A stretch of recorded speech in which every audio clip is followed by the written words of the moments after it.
Hi, this is Frank Simon with the rest of the news, and we have a outstanding programs for you today with John Brewer and Cindy Marlowe. When's the last time you've seen anything about the Americans being trapped over in Afghanistan? They don't put it on the news. Left to die, as you stated. They are left to die.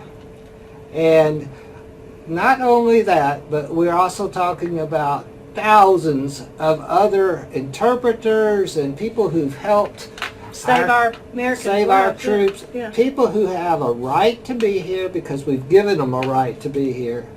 And yet, they were left. Not all the heroes during American involvement in Middle Eastern conflicts are Americans. I just wanted to make sure one thing is on everybody's mind, and that is Afghan translators. There's another special bond between U.S. forces and their local combat translators. And very importantly, as you know, better than anyone, Afghan translators. Many soldiers, past and present, feel that the system has resulted in many people being left behind. You can't really understand it fully unless you've been there and understand the partnership that is someone who's in their own country putting their lives on their line. Former Green Beret who was hunting al-Qaeda in northern Iraq when his Iraqi translator threw himself in front of a suicide bomber protecting the American soldiers he was serving alongside. My husband, when he was deployed to Afghanistan, there were 2 interpreters that kept his unit safe. When somebody is our partner in a war overseas, we need to keep our word to them. I think there is an implicit moral obligation to those who, again, share risk. Applying for a special immigrant visa is a 14-step process, which is a lot. Bear in mind that even getting off heroin only takes 12. There's actually an amazing bunch of people called No One Left Behind. They helped me find a job. No one left behind. No one left behind. That's fantastic. If you stand by us, we will stand by you. Thousands of Afghans who have served as interpreters have provided critical intelligence and information in the country. Because of that, so many of them and their families are threatened now by the Taliban. We will not leave you behind. And the Americans that are the people that were gotten out of Afghanistan through this massive amount of, airlift. 125,000 or thereabouts is what They say. administration, our president says. And they were non-vetted. And most of them were not vetted. Almost all of them were not vetted. So we have probably 100,000 of them who we don't know who they are. But they're here in America now, are they? A huge number of them are. Some of them were taken to other countries and resettled in other countries. But he just left it at that. He just left one time out, and that's it. This administration just loves bringing in unvetted aliens and immigrants. The problem is that we're not treating our American citizens like we're treating people who aren't even in this country. Yeah, and they're leaving them over in another country to be killed, and that's what we're going to show you today. But these people have, it's some heart-wrenching stories. I think maybe we'll show the California girl. I like her. And well, here's another one. Cut the heads off some of them. Yeah, well, it's the headlines that came out of National Review. The Taliban cut off the heads of 2 boys who were 9 years old and 9 and 10. But we're negotiating with them. We're negotiating with them. Negotiate for their heads. We're trusting that they can get out.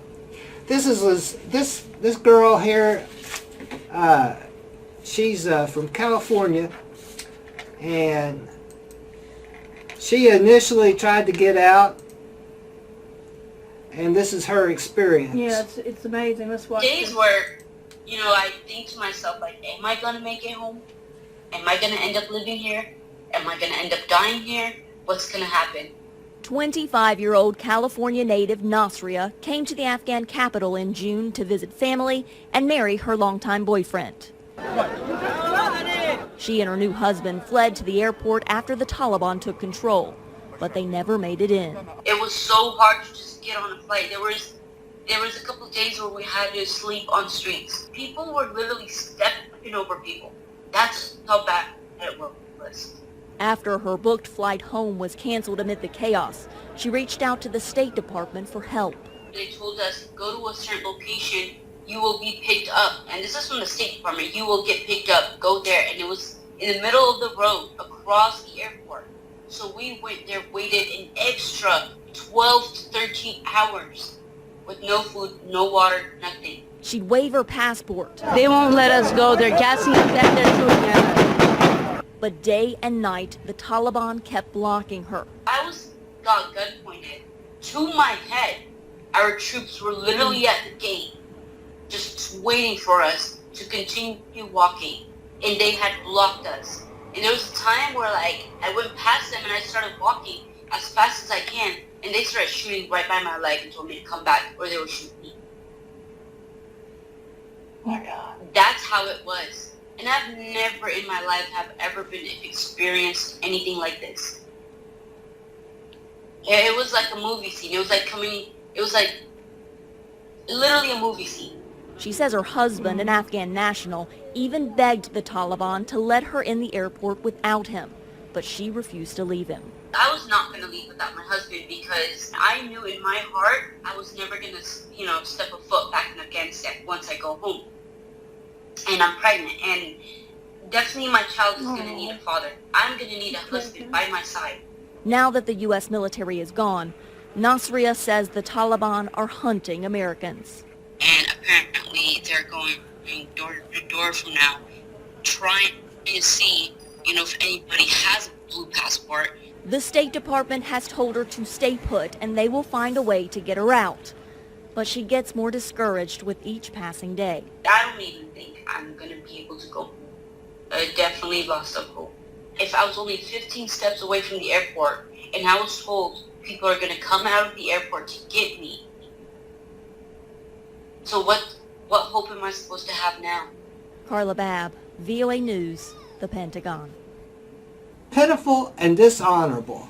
It just goes beyond words. Even though I put it in words, I still can't express it. No. I still can't express it, and it dishonors all of our tradition of who we are as American people. And you were in the Navy, right? I was in the Air Force. And what is everybody's motto for every branch of service? You leave no one left behind.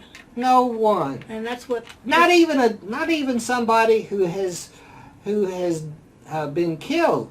Yeah, you can pick They take take that dead person out. They risk their lives. And some people have died doing that. Yes, too. they risk Other their soldiers, lives to get that dead person out. And this is not an indictment of our military. No. Our military was told to stand down, to not go out and rescue. Yeah.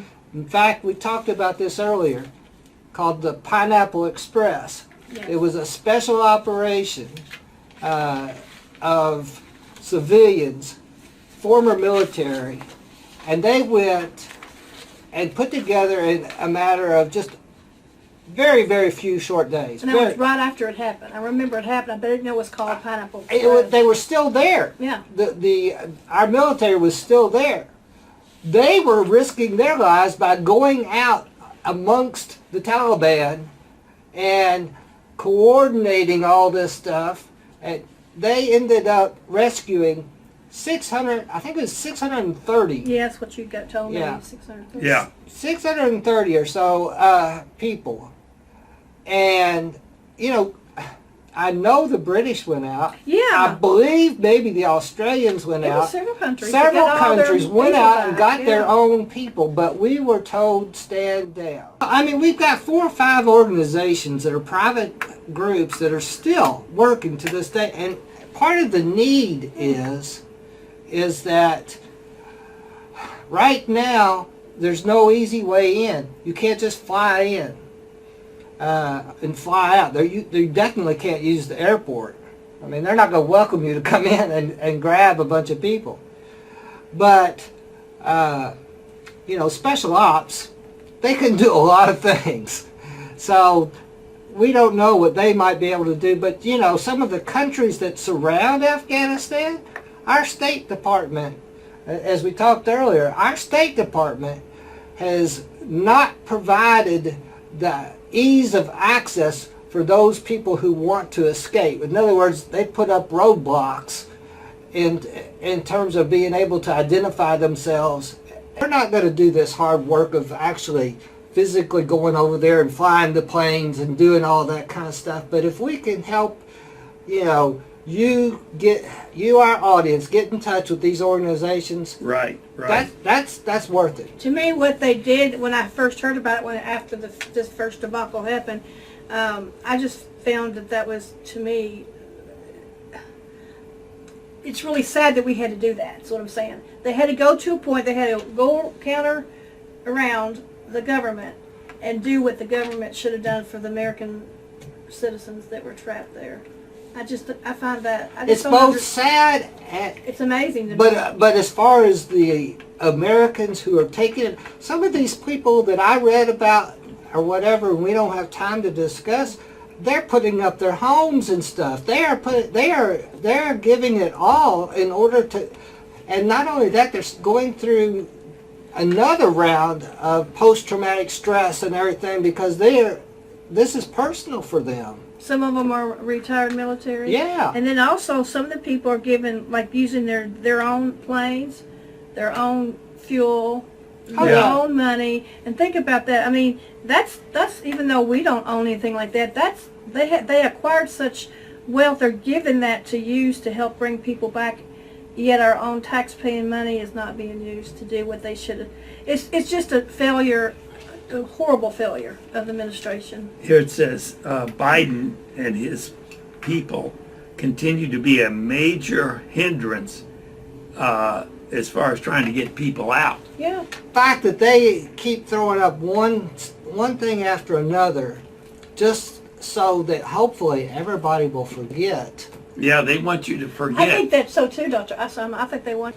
Let me give that number again. It's area code 502-893-2444. And once again, that's about if you're interested with this petition that we want to Well, you try read to the petition. get these people out of Afghanistan. It's just a step.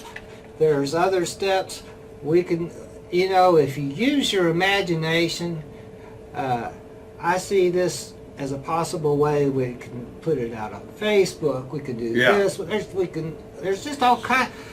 If it's in your heart, it's sad. It's in my heart. If it's in your heart to care about these people, and it, to me, I think it's American goodness. Yeah. Goodwill. That we stand up where our president will not. That's right. And I will say this, we've identified someone that can kind of spearhead this for us and help to spearhead it, even though I've initiated some of it. I felt like that there ought to be somebody from Afghanistan that would, be able to open the doors. Understand the nuances and everything.